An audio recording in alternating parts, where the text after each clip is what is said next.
My name is Riku Varjopuro. I'm from the Finnish Environment Institute, and unfortunately, I'm not there with you in Tallinn to give this presentation. So a bit last-minute decision that who will actually give this presentation, as Finland's Maritime Spatial Plan is formally represented by the Ministry of the Environment, the Spatial Planning Unit in this kind of international context, but unfortunately, no one from the MSP team at the ministry could participate in this event. So I'm giving this presentation on behalf of the ministry. So I'm giving you sort of the overview of Finland's Maritime Spatial Plan 2030, the main principles and about the process. And Finland's MSP plan is implementing the EU directive on MSP. The directive came into force in 2014, and it was transposed to Finland's legislation to Land Use and Building Act in 2016, and in that process of transposing, it was also decided some key principles and planning areas and so forth. And on a general level, the purpose of the Finland's MSP is to promote sustainable blue economy, but the law also states that the MSP should support achievement of good environmental status of the sea areas. And then some key sectors were identified in that process to be included in the plan. And it's also just decided that national defense needs will be highlighted in the planning process. And then there was some principles. It was agreed that Finland's MSP will apply the ecosystem-based approach and also pay special attention to land-sea interactions, and also to pay attention to characteristics of marine areas of different sea areas in Finland, and of course, in comparison to, for instance, to Russian sea areas, the Finnish sea areas are quite homogenic, but still it makes sense to look on a more detailed level and to highlight what is special about different sea areas also in Finland. And then it was decided that there will be 3 MSP planning areas in Finland on the mainland sea areas, and then Åland Islands will produce their own MSP plan because they have their own planning law and mandate to do that. And for the mainland Finland, that I will focus on in this presentation, the 3 planning areas are shown with red borders on the map, and the planning mandate was given to regional councils that already before that had a mandate to do a spatial plan on land and also in territorial sea areas. So it was quite logical to give them the authority for MSP planning. But then it was also decided that it's not only for each regional councils area separately, but they were combined in 2 or 4 regional councils will do the plan together.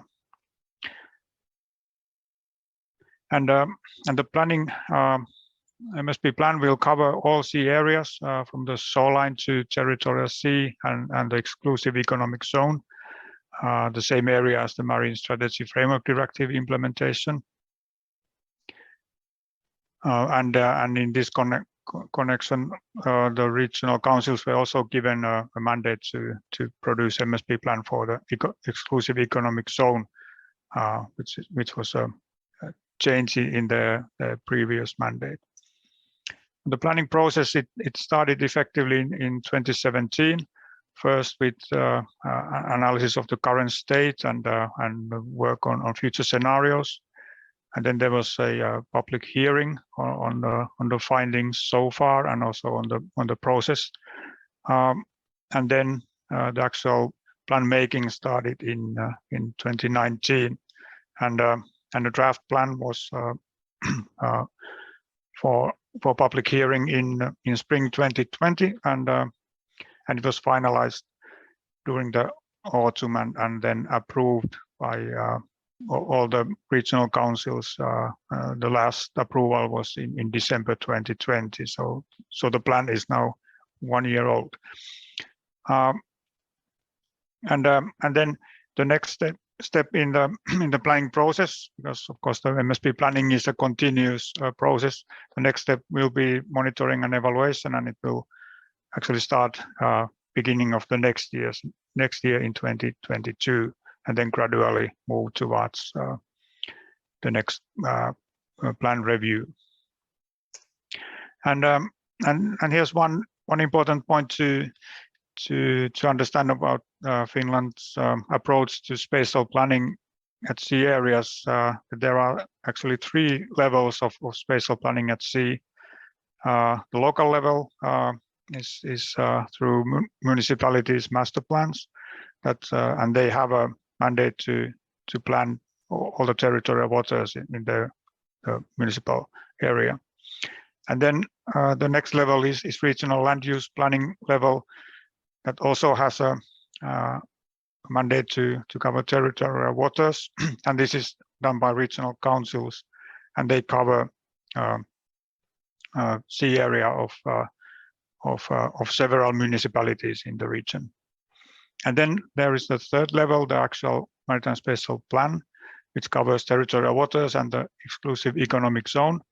But this plan is strategic, and as a difference to the 2 other planning levels that are legally binding and stronger, that has stronger legal basis. MSP plan in Finland is strategic, and it's not in a hierarchical position to regional or municipal planning. But the idea is that taking this broader view and this strategic approach, it can inform the regional and municipal planning when these plans are then later updated. And then to the actual plan. Yes, on the map you can see an example from the Gulf of Finland MSP plan, and there's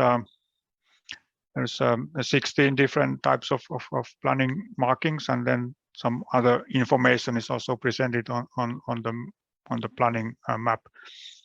And what's also interesting and a bit different from many countries MSPs is really the land sea interaction is very clearly addressed in the plan, and many of the planning markings they extend to land. And of course this is logical, because this was done by same people and same authorities that also do land use planning, and so in this respect one can expect quite nice continuum from sea to land and back.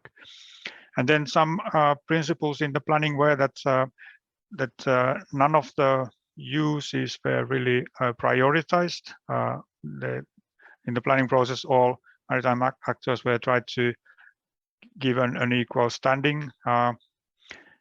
And then another important point is that the plan, it indicates areas and connections of significance, and especially with potential, it sort of signals future potentials rather than limits very much of future activities. So it's more about opportunities than excluding some activities.